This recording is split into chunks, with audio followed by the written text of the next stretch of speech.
വൈക്കം നമ്മുടെ എല്ലാം വികാരമാണ്. നമ്മുടെ എല്ലാം മനസ്സിൽ കത്തിക്കാളുന്ന അഭിമാനബോധത്തിൻ്റെയും സമത്വചിന്തയുടെയും മാനവിക നന്മയുടെയും എല്ലാത്തിൻ്റെയും അടയാളവാക്കായിട്ടാണ് നാം വൈക്കത്തെ കാണുന്നത്. മനുഷ്യ സമത്വത്തിന് വേണ്ടിയുള്ള മഹാസമരങ്ങളുടെ മണ്ണാണ് വൈക്കം. അവിടുത്തെ കാറ്റിൽ പോലും ശ്രദ്ധിച്ചാൽ ആ ശബ്ദം കേൾക്കാം. ജാതി വ്യവസ്ഥയുടെ ചങ്ങലക്കെട്ടുകൾ പൊട്ടിച്ചെറിഞ്ഞ ജനകീയ പോരാട്ടങ്ങളുടെ വിജയത്തിൻ്റെ മുഴക്കമാണത്.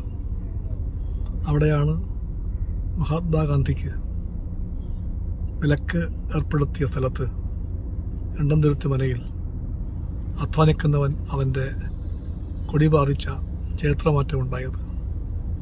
അവിടെയാണ് ദൈവം എല്ലാവർക്കും അവകാശപ്പെട്ട ഒന്നാണെന്നും ദൈവത്തിൻ്റെ ക്ഷേത്രമിരിക്കുന്നത് കൊണ്ട് പൊതുവഴികൾ മനുഷ്യർക്ക് വിലക്കുന്നത് പ്രാകൃതമാണെന്നും പറയുന്ന മഹാസത്യാഗ്രഹത്തിൻ്റെ അരങ്ങുണർന്നത് വൈക്കത്താണ്.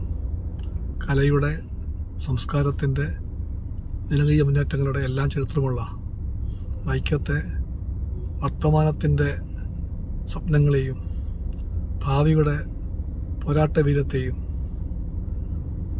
ഭൂതകാലത്തിൻ്റെ സമരശപഥങ്ങളെയും എല്ലാം ചേർത്ത് വെച്ചുകൊണ്ടാണ് എമർജിംഗ് വൈക്കം മുന്നോട്ട് പോകേണ്ടത് എന്ന് നമുക്കെല്ലാവർക്കും അറിയാം.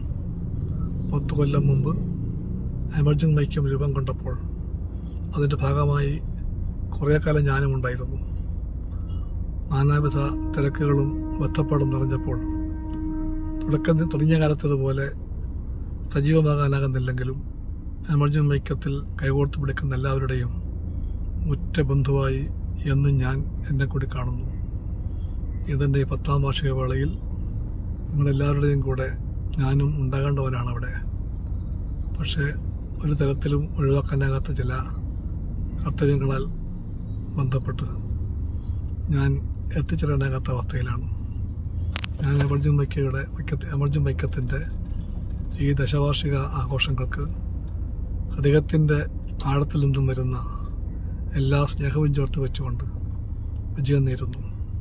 മുന്നോട്ട്.